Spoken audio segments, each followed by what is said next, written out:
বাইরে, খালি হিসাব করতাম আর নিজেকে নিজে বলতাম যে মামুনুল হক প্রতিদিন নতুন নতুন পাঞ্জাবি গায়ে দিতাম, একটা করে পাঞ্জাবি ক্যালকাটা ড্রাই ক্লিনার্স থেকে ওয়াশ করায় প্রতিদিন। কি আরামায়েশের জীবনটা কাটাইছে, এখন কেমন লাগে? তো নিজের কাছে নিজে অনুভূতি পাইতাম, জেলখানায় একটা পাঞ্জাবি এক সপ্তাহ গায়ে দিতাম। কেন? চাইলেই পাঞ্জাবি আরো নামাইতে পারতাম, কি করবো পাঞ্জাবি গায়ে দিয়ে?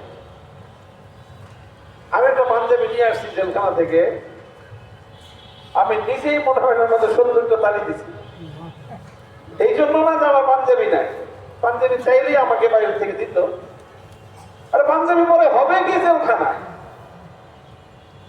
এই যে দুঃখ কষ্টের যে অনুভূতি জেলখানা, মনে হয়েছে আমার প্রতি জীবনের 49 বছরের জিন্দগির সুখের কোনো মূল্য নাই। 3 বছর জেলখানা থেকে বের হয়েছি, একদিন এখানে ভিতরের বাইরের আনন্দে মনে হয়েছে 3 বছরের কোনো দুঃখ কষ্ট কিছুই নেই। ভাই বাস্তবতা এটাই, মানুষ যেটার বাস্তবতার সম্মুখীন হয় না, অতীতের দুঃখ এবং কষ্ট যাই থাকে তার কোনো মূল্য থাকে না। আমরা অনেকের সাথে জেলখানায় মানে সক্ষতা হয়েছে, ভালো সম্পর্ক গড়ে উঠেছে, জেলখানা দুঃখের দিনের সম্পর্ক 17 বছর 18 বছর পর্যন্ত জেলখানায় কাটায় আসছে। চিন্তা করেন, 17টা বছর একসাথে জেলখানাতে লাগাতার। ওই মানুষগুলো বের হয়ে আসার এক সপ্তাহ পরে যেয়ে দেখি 17 বছর দুঃখ কষ্টের আর কোনো ছাপ তাদের জীবনে নেই। কারণ শেখ হাসিনা জিজ্ঞেস করেন তো, কত বছর বাংলাদেশে ক্ষমতা চালাইছে, কেমন মজায় ছিল কত? আরে আখেরাত তো পরের কথা, আখেরাত তো পরের কথা। পরিস্থিতির সম্মুখীন হলে মানুষ কিভাবে অতীতের জীবনের কথা ভুলে যায়। আজকে জাতীয় পত্রিকার নিউজ হলো চৌধুরী আব্দুল্লাহ আল মামুন সাহেব বাংলাদেশের সর্বশেষ আইজিপি, মানে পুলিশ প্রধান, এত ভালো সার্ভিস দিছে যে ওনার মেয়াদ শেষ হয়ে যাওয়ার পরে আবার অতিরিক্ত আরেক মেয়াদ ওনাকে দায়িত্ব দেওয়া হয়েছিল। তিনি আজকে গত জাতীয় পত্রিকায় দেখলাম পরিস্থিতির সম্মুখীন হয়ে তিনি বলতেছেন যে হাসিনার সমস্ত অপকর্মের সাক্ষী আমি দিব। অথচ এই শেখ হাসিনা তাকে কত কিছু দিছে, পুলিশের আইজিপি বানাইছে, মেয়াদ শেষ, তারপরে আবার অতিরিক্ত আরেক মেয়াদ দিছে। এখন সে কি একটা পরিস্থিতির সম্মুখীন হয়েছে বলেন।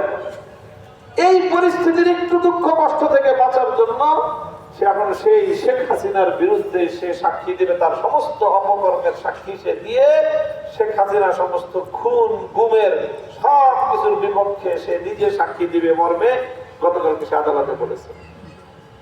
এই তো জীবন। তো বলেন, দুনিয়ার এতটুকু কষ্টের সম্মুখীন হওয়ার পর তোমার আইজিপি গিরির 6 বছরের সমস্ত শান্তি মুহূর্তের মধ্যে তুমি ভুলে গেলা। আল্লাহর কসম খেয়ে বলি, মালাকুল মাউতকে দেখার পর দুনিয়ার প্রত্যেকটা মানুষ এর চেয়ে লক্ষ কোটি গুণ বেশি মানুষ অনুভব করবে যে আমার সারা জিন্দগিতে আমি যা কিছু করেছি এই সব বৃথা, সব মিথ্যা। এখন আমি যেটার সম্মুখীন হচ্ছি এটাই বাস্তবতা। আল্লাহ পাক আমাদেরকে সেই দিন আসার আগে রিয়ালাইজেশনের সুযোগ তৌফিক দান করেন। আমিন। আগেই যেন রিয়ালাইজ করতে পারি, আগেই যেন বাস্তবতাটা উপলব্ধি করতে পারি। আল্লাহ পাক কোরআনে পাকের মধ্যে আমাদেরকে এই কথাটাই বলছেন, দেখো খালি ওই নগদ পাখির হিসাব মিলায় না, চূড়ান্ত হিসাব মিলাইবা। চূড়ান্ত বাস্তবতাটা কি? চূড়ান্ত বাস্তবতাটা কি? শেষ পরিণামটা কি? واتقوا يوما ترجعون فيه إلى الله ثم توفى كل نفس ما كسبت وهم لا يظلمون। এমন একটা দিনের ভয় রেখে জীবনের প্রতিটা কদম ফেলবে, যেই দিনটা তোমাকে জীবনের সব কিছুর হিসাব আল্লাহর কাছে দিয়ে তারপরে জীবনের বাস্তবতার সম্মুখীন হতে হবে। আল্লাহ আমাদেরকে তৌফিক দান করেন, আমরা যেন দুনিয়ার নগদের হিসাবের এই ঘূর্ণি পাকের মধ্যে পড়ে না যাই। আমরা যেন আমাদের বাস্তব জীবনের সুখ শান্তি দুঃখ কষ্টের হিসাবটা করে নিজেদের চূড়ান্ত জীবনের পরিণতির জন্য নিজেদেরকে প্রস্তুত করতে পারি। আল্লাহ আমাদেরকে সে তৌফিক দান করেন। ওয়া আখিরু দাওয়ানা আলহামদুলিল্লাহি রাব্বিল আলামিন।